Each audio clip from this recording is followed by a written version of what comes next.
ఆంధ్రప్రదేశ్లోని మరో రైల్వే స్టేషన్లో వందే భారత్ రైలు ఆగనుంది. ఈ మేరకు రైల్వే బోర్డు ఆదేశాలు జారీ చేసింది. కాచిగూడ నుంచి యశ్వంత్పూర్ మధ్య నడిచే వందే భారత్ రైలు ఇకపై శ్రీ సత్యసాయి జిల్లా హిందూపురంలో కూడా ఆగనుంది. ఈ మేరకు హిందూపురం రైల్వే స్టేషన్లో ఈ వందే భారత్ రైలు నిలిపేందుకు రైల్వే అధికారులు అంగీకరించినట్లు హిందూపురం ఎంపీ ఒక ప్రకటనలో తెలిపారు. కాచిగూడ యశ్వంత్పూర్ మధ్య నడిచే వందే భారత్ రైలు హిందూపురంలో ఆపాలని ఎప్పటినుంచి ప్రయాణికులు కోరుతున్నారని, వారి కోరిక మేరకు ఈ విషయాన్ని రైల్వే అధికారుల దృష్టికి తీసుకెళ్లినట్లు చెప్పారు. తన వినతిని పరిశీలించిన రైల్వే ఉన్నతాధికారులు హిందూపురం రైల్వే స్టేషన్లో ఆపేందుకు అంగీకరించారని తెలిపారు.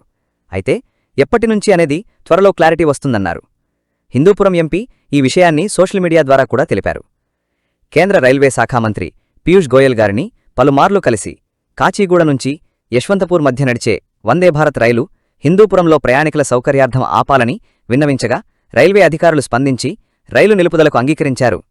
ఎప్పటినుంచి స్టేషన్లో అందుబాటులోకి వస్తుందనేది త్వరలోనే తెలియజేస్తామని చెప్పారు అంటూ పోస్ట్ పెట్టారు. అయితే ఆయన రైల్వే అధికారులు జారీ చేసిన ఉత్తర్వుల్లో హిందూపురం రైల్వే స్టేషన్లో కొద్ది రోజుల పాటు ప్రయోగాత్మకంగా రైలును ఆపాలని ఆదేశించారు. త్వరలోనే అక్కడ రైలును ఎప్పటినుంచి ఆపుతారో క్లారిటీ ఇస్తారన్నారు. హిందూపురం రైల్వే స్టేషన్లో ప్రతిరోజు టికెట్ల అమ్మకాలను పరిశీలించాలని, బాగా ప్రచారం చేయాలని, ఆ తర్వాత కన్ఫర్మ్ చేయాలని పేర్కొన్నారు. మొత్తానికి నందమూరి బాలకృష్ణ ప్రాతినిధ్యం వహిస్తున్న నియోజకవర్గం హిందూపురం రైల్వే స్టేషన్లో వందే భారత్ రైలు ఆగనుంది. హిందూపురంలో ఈ రైలు ఆగితే బెంగళూరు వెళ్లే ప్రయాణికులకు సౌకర్యవంతంగా ఉంటుందని భావిస్తున్నారు. 2023 సెప్టెంబర్ 28న ప్రధాని నరేంద్ర మోదీ కాచిగూడ యశ్వంత్పూర్ రైలును వర్చువల్గా ప్రారంభించారు. జూలై 10 నుంచి ఈ వందే భారత్ ఎక్స్ప్రెస్ రైళ్లలో కోచుల సంఖ్యను పెంచారు. ప్రస్తుతం 8 కోచులతో నడుస్తున్నాయి. ఇప్పుడు వాటికి అదనంగా బోగీలను జతచేస్తున్నారు. దీంతో మొత్తం 16 కోచులు ఉంటాయి.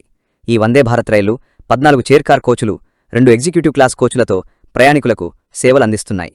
కోచుల సంఖ్య పెరగడంతో ప్రయాణికుల సీట్ల సామర్థ్యం కూడా పెరుగుతుంది. గతంలో 530 సీట్లు ఉండగా ఇప్పుడు 1128 సీట్లు అందుబాటులో ఉంటాయి. దీనివల్ల ఎక్కువ మంది ప్రయాణికులు వందే భారత్ రైళ్లలో ప్రయాణించే అవకాశం లభిస్తుంది.